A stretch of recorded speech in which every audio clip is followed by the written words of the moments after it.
Good afternoon, everyone. Just going to jump right over to my Linux to get us started. And I'm using a 32-bit Linux 14.6. If you want to download the same one to try it, any 32-bit will work.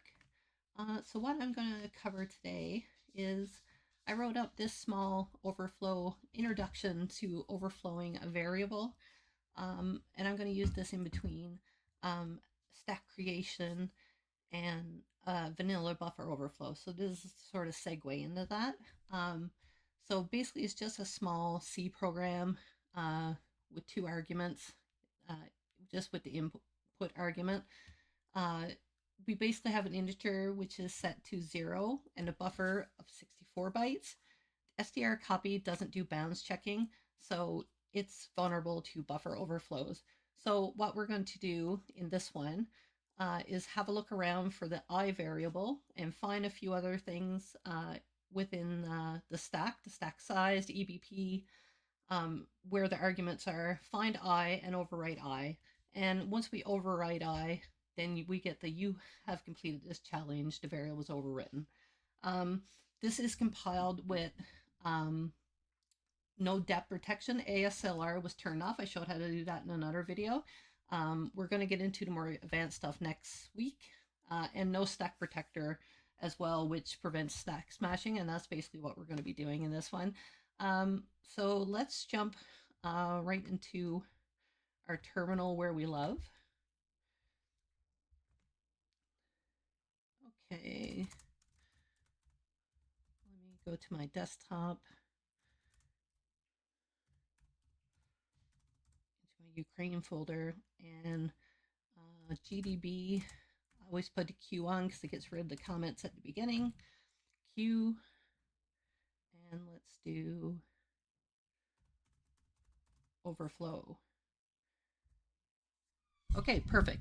So what we have now is our GDB has opened up the overflow. So I'm going to disassemble the main function.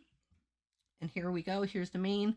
You see the prologue here at the beginning, the pushing the EBP and the ESP together, and then the subtraction of 60 hex to establish the ESP. But we'll get into that in a bit. Let's open our terminal right up here. And here we go. So now we can have a full look at the code here, the prologue, and we can see it's 60 hex in size the stack is. So what I can do is print decimal, and you do start to learn these as you go along.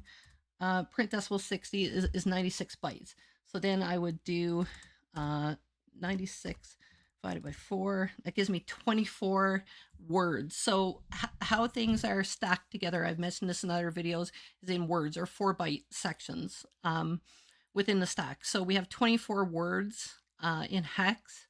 So what I'm going to do is say, I'm going to display, let's just say 32 words in hex from the ESP, the stack pointer. So that's my first display I'm going to put in. My second one is to 2 integers of the EIP, the index pointer. So that's telling me what's going to execute next. Now I need to put a breakpoint in here on strcopy right here. This is where our input's going to come in, and then we'll be able to look around and figure out how to overwrite that I variable. So I'm going to copy this, put a breakpoint right here. So what I will do now is run, and I will give it a couple of A's as an input. And here we are, and the stack and everything's open. I went over another video on stack creation. If you want to watch that one, I'm not going to get too into the stack creation this time. So I'm looking at my stack right now, 32 words in hex. I want to find out where the base pointer has gone, and it's at F0C8. So F0C is right here. So you go 3, 7, 8. This is my base pointer over right here. So automatically I know to the right of my base pointer is going to be my return address, which is the return 0 in our C program. What that is, a return to libc main. And we can just open this up here, examine words and hex. And as you can see right here, libc start main. So this is our return address. So we're starting to map out where everything is. Of course, we know where our stack pointer is up here in the top corner. So now we have our EBP here at C8, which is this right here, a return address. Now to the right of the return address, you're going to see your argc in the int main argc. So it has 2 arguments. So the 2 arguments are, first, it's going to be the name of the program itself, and then the second argument is going to be your input. So to the right of that, that's where this is actually stored. So what we can do is examine in hex this guy right here, and it's linking to another spot in memory. So what I'll do, examine 2 strings, because we know it's going to be 2 strings from the 2 arguments prior. So I'll just put this in here. And as you can see, here's the name of the program right here, the location of the program, and our input of our 4 A's.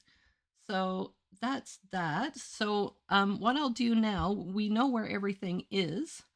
I'm going to try to find my I variable. That's the last one we have to find.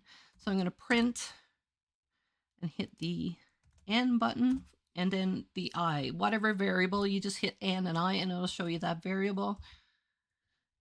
And this one's at BC. So C in hex is 13. So it's like 10 ABC. Okay. So we're going to go to 13 on the B. B. Okay. So 3, 7, 8, 9, 10, 11, 12, 13, 14, 13. Okay, so good. So this right here is our I variable. So what we're going to do, or sorry, wrong variable. This one right here is my I variable. My eyes got messed up here on the C. So we're C13, we're down right here. Okay, so this is our I variable here. So I'm going to hit next instruction, and we'll, as you can see, I only put in 4 A's, and they're right here. We need to overwrite FOBC. So we need to overwrite this one here to make the program say that, hey, I's variables changed and you've won. My thought process behind this is just get people used to overwriting variables, and then we can jump into vanilla buffers and it'll be super simple. So we need to get 4, 8, 12, 16. So there's 16, 32, 48, and 64. So we need 64 more A's on top of that. So that would be 68. We need 68 A's to overwrite the I and beat this program. So what I'll do, I'll just hit continue, and you can see continuing, try again, I value still 0. So we haven't completed the challenge yet. Okay, so this time we're going to do it a little different. I'm going to run, and I forgot my $sign. Money. Let's move this out a bit. So Python-C tick print, and in quotations, I want A's and times. So we said 68. So let's hit 68 and close our tick, and let's run it with that. So we're right before the str copy in the program. So if I hit next instruction, we should see our input placed onto the stack. And boom, there you have it. And we are overwritten. This here was the I variable right here. So I think once we continue to program here, we win. We overwrote the I. And as you can see, you have completed this challenge. I variable is overwritten with 0x4141, which is our big A's. So that's how you track down variables within the stack, and that's how you overwrite them. Next, I'm going to be doing some return to orient programming, and we'll jump into some different exploits next week. So I hope this was good for you guys. I will get back to you next week, some new stuff.